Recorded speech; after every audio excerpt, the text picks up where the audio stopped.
نحمده ونصلي ونسلم على رسوله الكريم اما بعد فاعوذ باللہ من الشیطان الرجیم بسم اللہ الرحمن الرحیم قال اللہ تعالی فی کتابہ المجید فصل لربک وانحر صدق اللہ العلی العظیم۔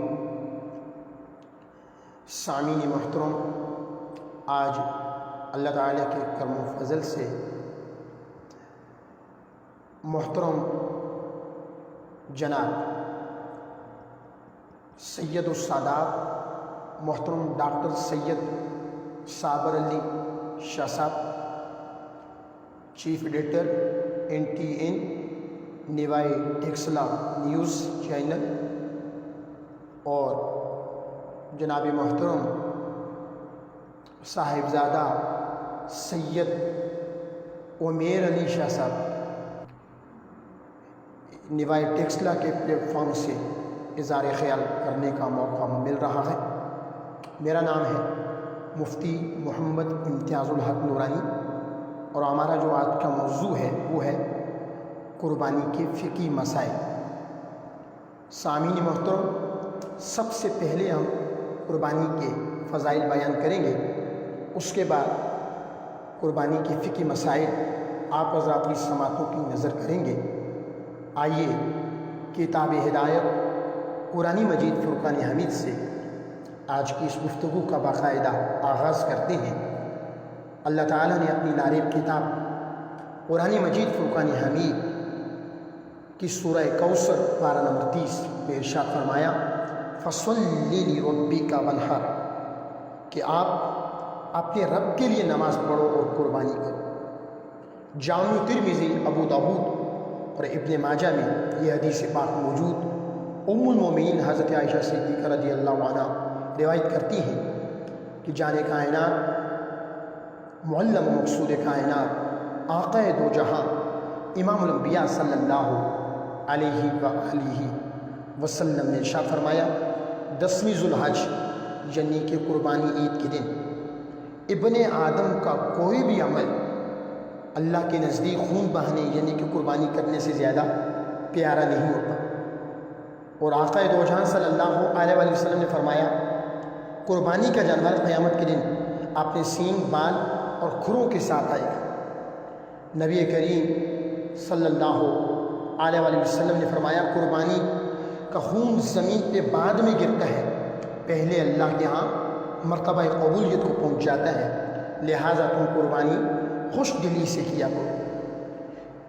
اور امام طبرانی کی معجم کبیر میں یہ روایت موجود، رحمت کونین صلی اللہ علیہ وآلہ وسلم نے ارشاد فرمایا کہ جو بندہ ثواب کا طالب بن کر خوش دلی سے قربانی کرے تو یہ اس کے لیے آتش جہنم سے حجاب ہوگی۔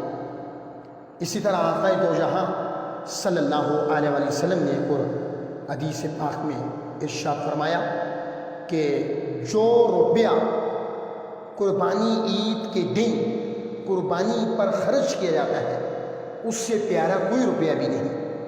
اور ایک اور مقام پر اللہ کے حبیب معلم و مقصود کائنات صلی اللہ علیہ وآلہ وسلم نے ارشاد فرمایا جس شخص میں قربانی کرنے کے وسع ہو، گنجائش ہو، وہ قربانی نہ کرے تو اسے چاہیے ہے کہ وہ ہماری عیدگاہ کی طرف نہ آئے۔ ایک اور حدیث پاک جو ابن ماجہ میں موجود ہے، زید بن ارقم رضی اللہ عنہ روایت کرتے ہیں آقا دو جہاں، کعبہ کے بدر الدجا، طیبہ کے شمس الضحیٰ، شافع روز جزا، دافع جملہ بلا احمد مجتبیٰ حضرت محمد مصطفیٰ صلی اللہ علیہ وآلہ وسلم سے صحابہ اکرام نے پوچھا یا رسول اللہ یہ قربانیاں کیا ہیں؟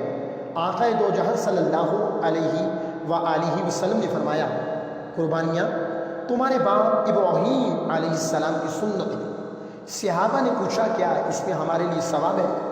تو آپ صلی اللہ علیہ وآلہ وسلم نے فرمایا ہاں، ہر بال کے بدلے نیکی ہے۔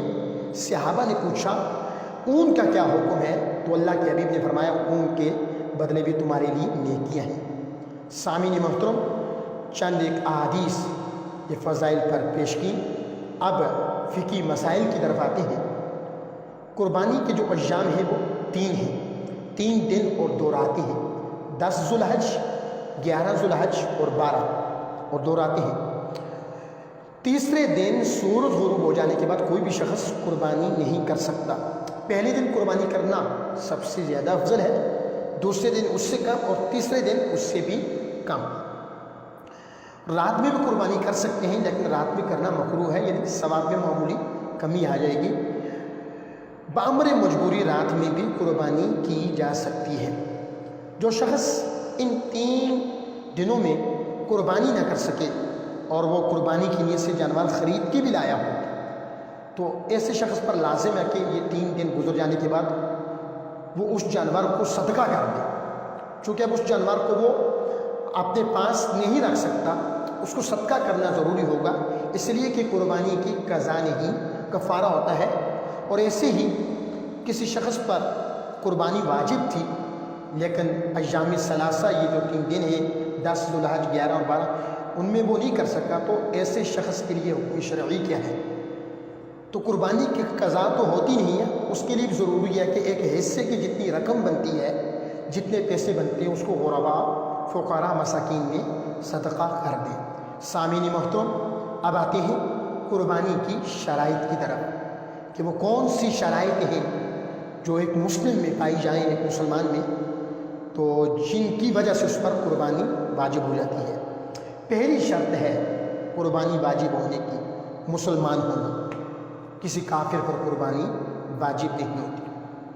دوسری شرط ہے عاقل ہونا، تیسری شرط ہے بالغ ہونا، اور چوتھی شرط ہے مقیم ہونا، پانچویں شرط ہے صاحب نصاب۔ تو پہلی شرط بتایا کہ مسلمان ہونا، یعنی کہ کسی کافر پر قربانی نہیں ہوگی۔ دوسری ہے عاقل ہونا، یعنی نابالغ پر اگرچہ وہ کروڑ پتی ہی کیوں نہ ہو، اربوں روپے کا مالک کیوں نہ ہو، اس پر قربانی واجب نہیں ہوگی۔ ایسے ہی اس کے بعد جو شرط ہے وہ ہے بالغ عاقل ہونا، کسی پاگل پر قربانی واجب نہیں۔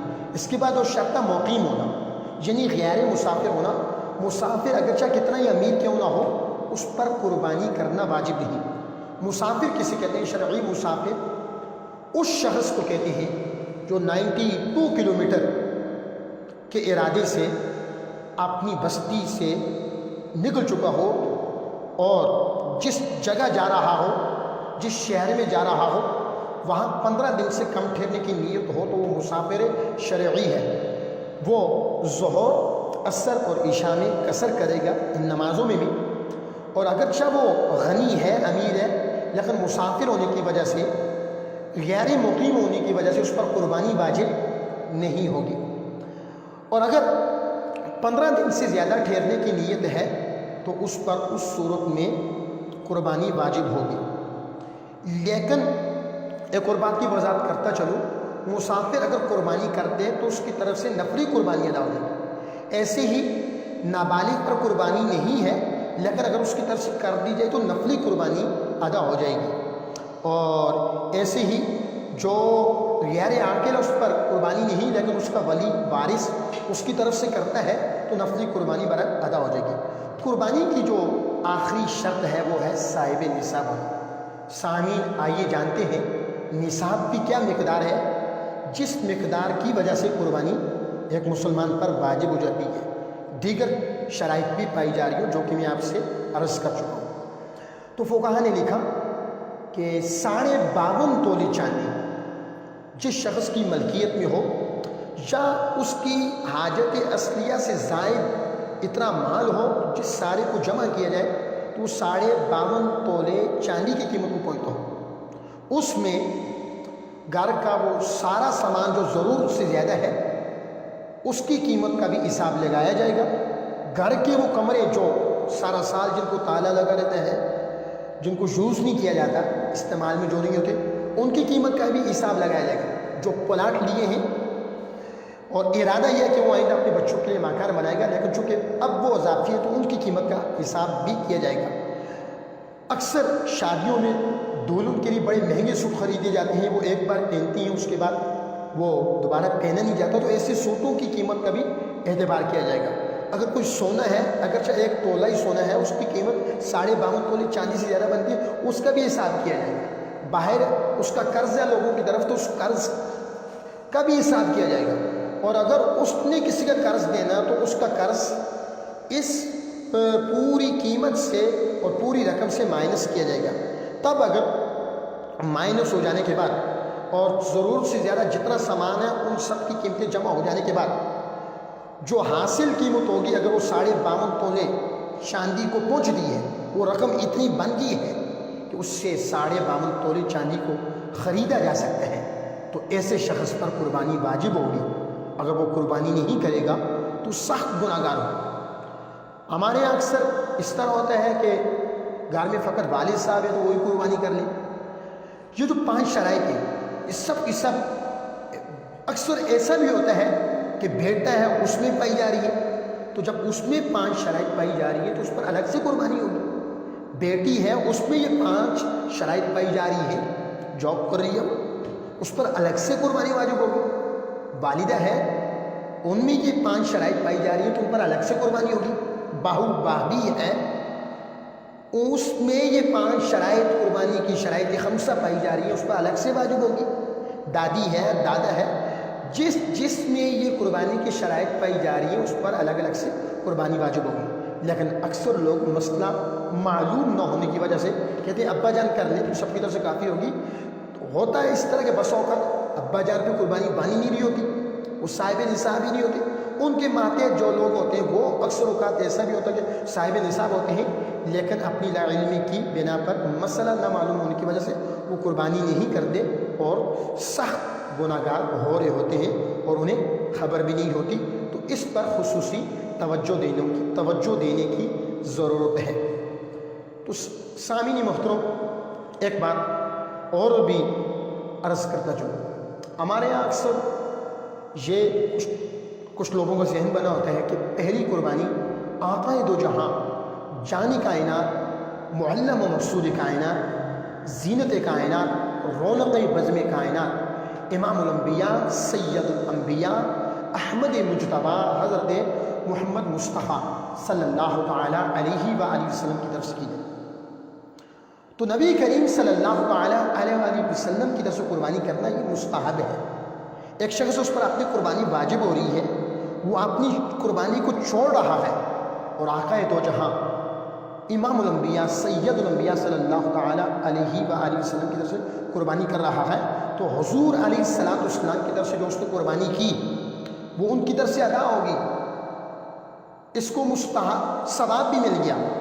لیکن جو آپ کی قربانی جو اس پر لازم تھی، واجب تھی، اس نے چھوڑ دی، ترک واجب کا ارتکاب کیا، تو سخت گناہ گار ہو۔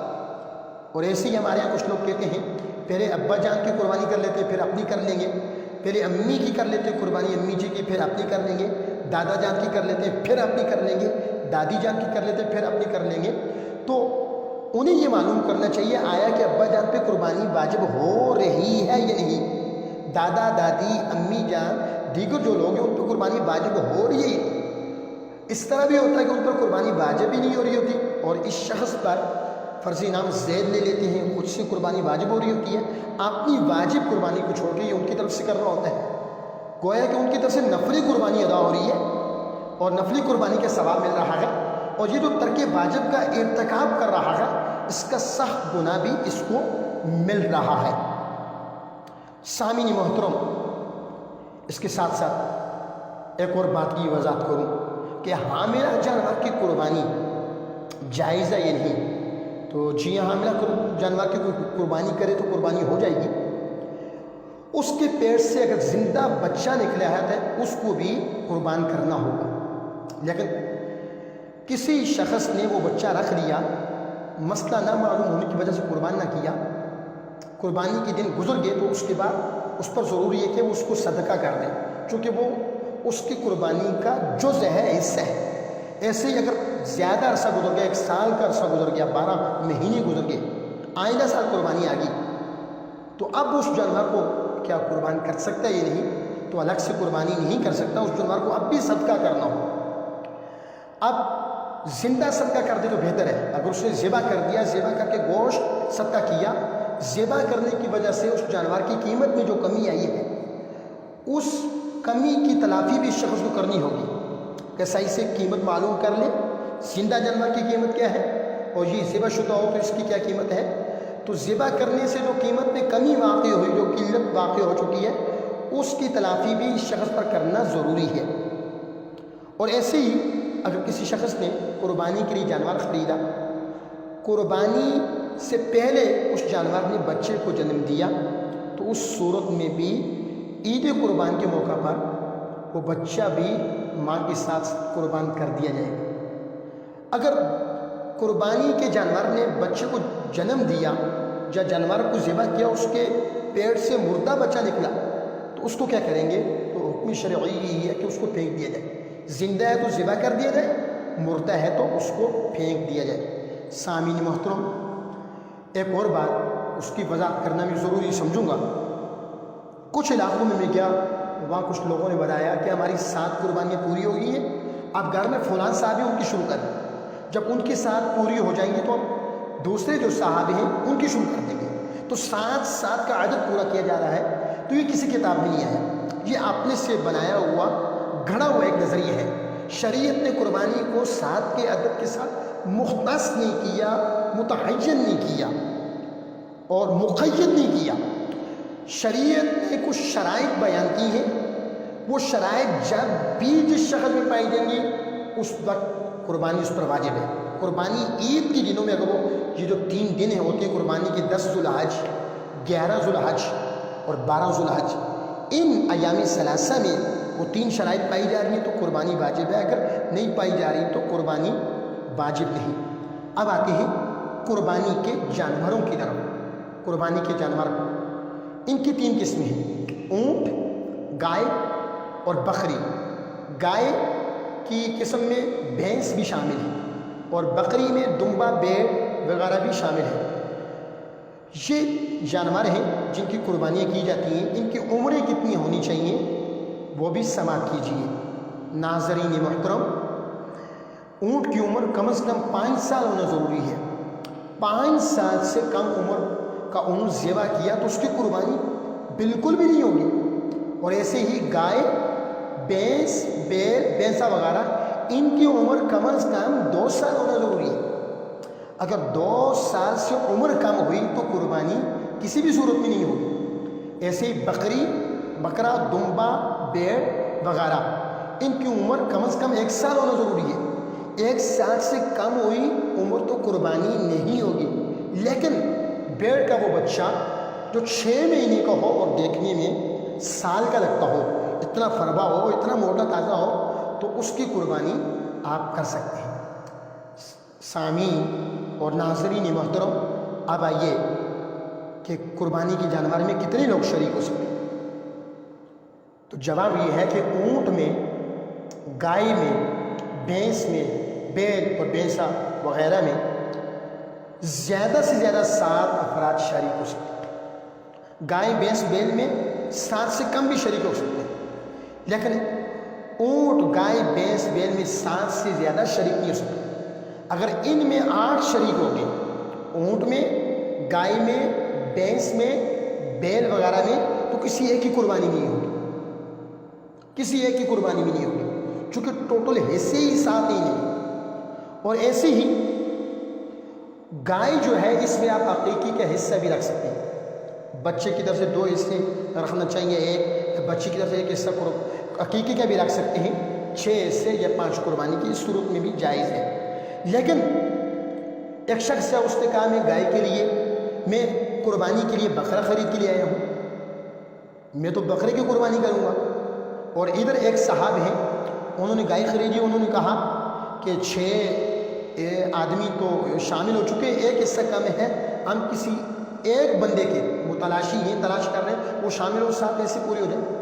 تو ان صاحب نے کہا کہ میں شامل ہو جاتا ہوں تو گوشت کی نیت سے آپ 1 حصے کا مجھے گوشت دے دینا، قربانی کے لیے تو میں نے بکرا خرید لیا ہے۔ تو اگر ان کو اس نیت کے ساتھ شامل کر دیں کہ قربانی نہیں کریں گے، فقط گوشت حاصل کریں گے، تو تحصیل گوشت یا حصول گوشت کی نیت سے یہ شامل ہوں گے تو کسی ایک کی قربانی بھی نہیں ہوگی۔ اسی پر فتویٰ ہے۔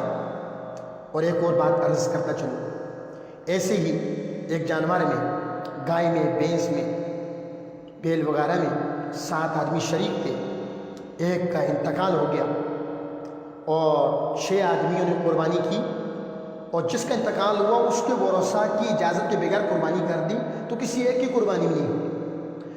ہاں اگر اس کے ورثاء نے اجازت دے دی کہ ہمارا مرحوم اس کی طرف سے بھی آپ نے قربانی کرنا تو پھر قربانی سب کی جائز ہے۔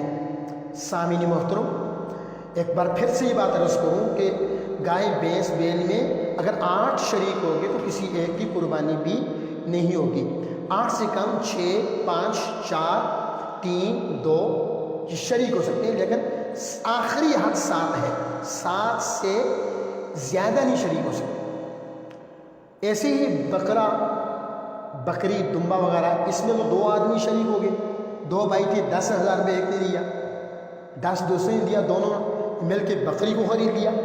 اب دونوں نے کہا کہ ہم دونوں کی طرف سے قربانی ہے تو یہ بات غلط ہے، کسی ایک کی طرف منسوخ کر لیں، چونکہ بکری میں، دمبے میں، بیڑ وغیرہ میں ہوتا ہی ہے کیسے، تو 2 آدمی اس میں شریک ہی نہیں ہو سکتے۔ جب کہا کہ ہم دونوں کی طرف سے قربانی ہے، ہم دونوں اس ایک حصے میں شامل ہیں تو کسی ایک کی قربانی بھی نہیں ہوگی، تو لہٰذا صحیح اور درست بات یہ ہے کہ کسی ایک کو شریک کر دیا جائے۔ سامعین محترم، اب آتے ہیں قربانی کے جانوروں کے عجوب و نقائص کی طرف۔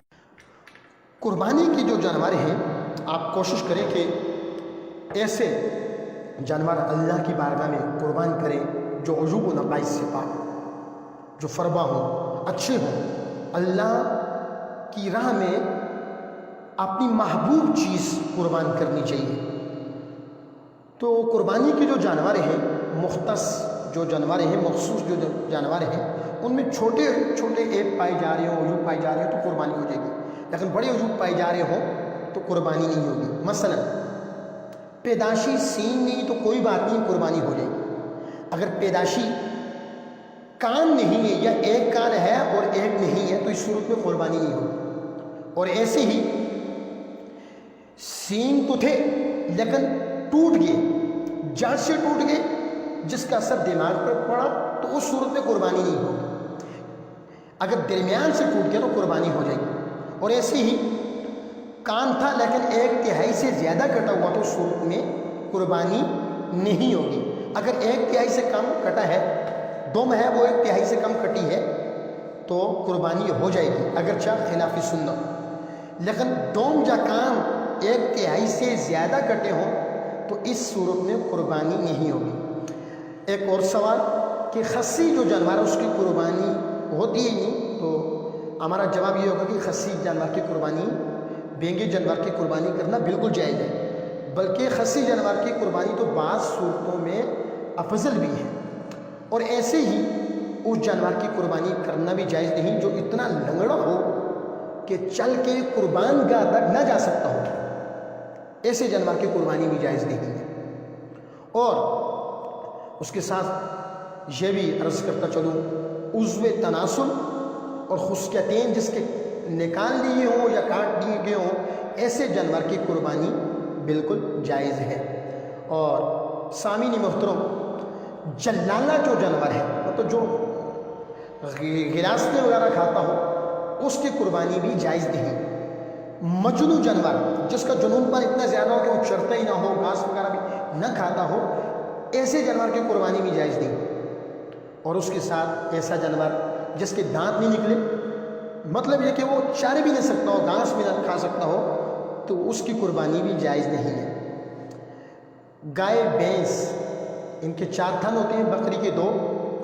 گائے کے 2 تھن ٹھیک ہیں، 2 کٹے ہوئے یا 2 خشک ہیں تو اس کی قربانی جائز نہیں۔ 3 تھن ٹھیک ہے، 1 خشک ہے تو قربانی ہو جائے، اگرچہ خلاف سنت ہوگی۔ گائے اور بھینس دونوں میں یہی مسئلہ ہے۔ بکری کے 2 تھن ہیں، 1 تھن ٹھیک ہے، 1 خشک ہے یا کٹا ہوا ہے تو اس صورت میں اس کی قربانی بھی نہیں ہوگی۔ اور ایسے ہی سامعین محترم، ایک اور جانور جس کی وضاحت کر دوں میں کہ خنثی، جس میں نر مادہ دونوں علامتیں موجود ہوں، اس کی قربانی کرنا کیسا ہے؟ تو ایسے جانور کی قربانی بھی جائز نہیں ہے۔ جس میں نر اور مادہ کی دونوں علامتیں ہوں اس جانور کی قربانی بھی جائز نہیں۔ ایسے جس جانور کی ناک کٹی ہوئی ہو اس کی قربانی بھی جائز نہیں ہے۔ سامعین محترم، یہ تھے قربانی کے جانوروں کے کچھ عجوب و نقائص۔ ایک اور جانور جو اتنا کمزور ہو کہ ہڈیوں میں منز نہ ہو، ہڈیاں نظر آ رہی ہوں، ایسے جانور کی قربانی بھی جائز نہیں۔ اب آتے ہیں قربانی کے گوشت کی طرف۔ گوشت سے پہلے ایک اور بات اس کی وضاحت کر دوں، قربانی کے جانور سے آپ کسی بھی قسم کا نفع حاصل نہیں کر سکتے۔ اونٹ خریدے ہیں، محلے کے کچھ لوگوں کو بطور سواری بٹھا لیا اس پر، کہا چلیں 4 دن ہی عید میں اس سے نفع حاصل کرتے ہیں، تو وہ جتنا نفع حاصل کیا اس سب کو صدقہ کرنا ضروری ہے۔ ایسے ہی گائے ہے، بھینس ہے، اس کے تھنوں میں دودھ ہے، بس آپ نہ نکالیں تو تکلیف ہوتی ہے، تو اس صورت میں ہے کہ دودھ نکال لیں، لیکن خود دودھ کو آپ استعمال نہیں کر سکتے۔ اگر استعمال کر لیا ہے تو اس دودھ کی قیمت صدقہ کرنا ضروری ہو، دودھ کی قیمت صدقہ کرنا ضروری ہو۔ اور پہلی بات تو یہ دودھ استعمال کریں نہ، آپ اس دودھ ہی کو صدقہ کرنا۔ اس کے ساتھ یہ بھی عرض کرنا چلوں، قربانی کے جو جانور ہوتے ہیں ان کے گلے میں عموماً ہار وغیرہ ڈال دیے جاتے ہیں، ان کو صدقہ کرنا بھی ضروری ہے۔ اور اب آتے ہیں گوشت کی طرف کہ گوشت کی تقسیم کیسے کی جائے۔ تو قربانی کا جو گوشت ہے اس کو 3 حصوں میں تقسیم کیا جائے۔ ایک حصہ اپنے لیے رکھ لیا جائے، ایک حصہ اپنے دوست احباب اعزہ و اقارب کو دے دیا جائے، اور ایک حصہ غرباء میں تقسیم کر دیا جائے۔ لیکن تقسیم کرتے اس چیز کا خیال رکھا جائے کہ سب میں برابر تقسیم ہو۔ ہمارے اکثر لوگ گھروں میں بیگمات یہ ڈیمانڈ کرتی ہیں اچھا جو ران کا گوشت ہے وہ خود رکھ لیا جائے، اس سے نہاری بنانی ہے، بریانی بنانی ہے، کباب بنانا ہے، اور جو پسلیاں تو اس طرح کا جو گوشت ہوتا ہے تو وہ اعزہ و اقارب یا فقراء میں تقسیم کر دیا جاتا ہے۔ تو یہ آر محسوس کرنی چاہیے اور اللہ سے ڈرنا چاہیے۔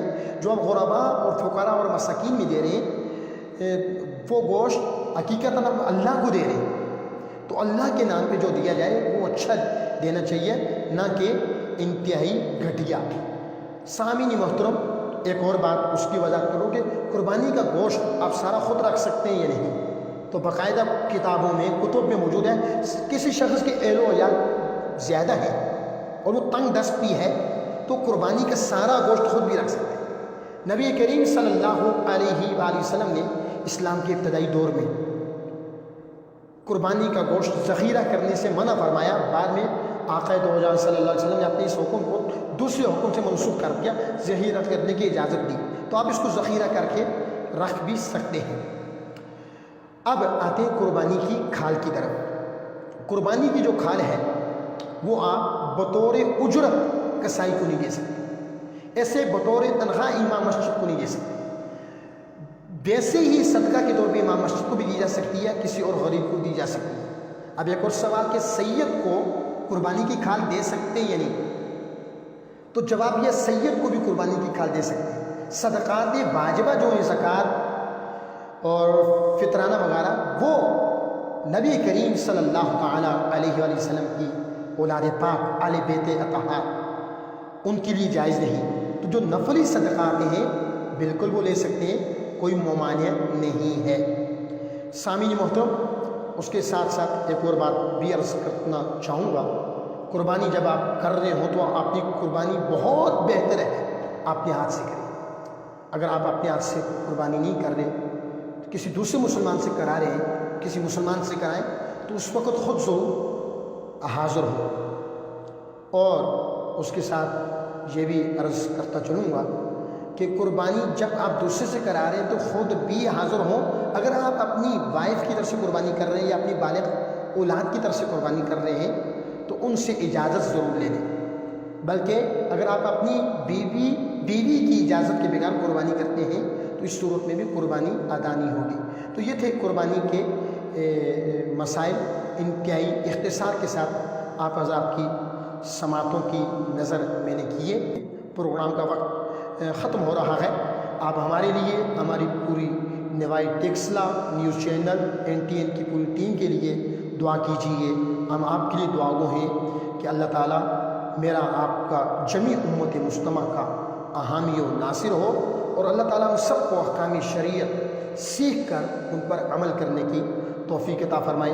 آخر میں نوائی ٹیکسلا نیوز چینل اور NTN کے چیف ایڈیٹر محترم جناب ڈاکٹر سید صابر علی شاہ صاحب، جناب محترم صاحبزادہ سید عمیر علی شاہ صاحب کا دل کی عمیق گہرائیوں سے شکریہ ادا کرتا ہوں، جنہوں نے مجھ ناچیز کو اپنے اس ٹی وی چینل پر، اپنے نیوز چینل پر قربانی کے فقہی مسائل بیان کرنے کے لیے حکم دیا، مجھے موقع عنایت فرمایا۔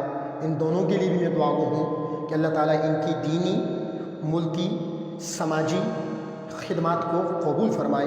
یہی آرزو ہے کہ تعلیم قرآن عام ہو جائے، یہی آرزو ہے کہ تعلیم قرآن عام ہو جائے، تمام پرچموں سے اونچا پرچم، تمام پرچموں سے اونچا پرچم اسلام ہو جائے۔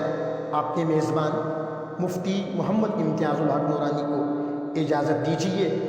وآخر دعوانا ان الحمد للہ رب العالمین، والسلام علیکم ورحمۃ اللہ وبرکاتہ۔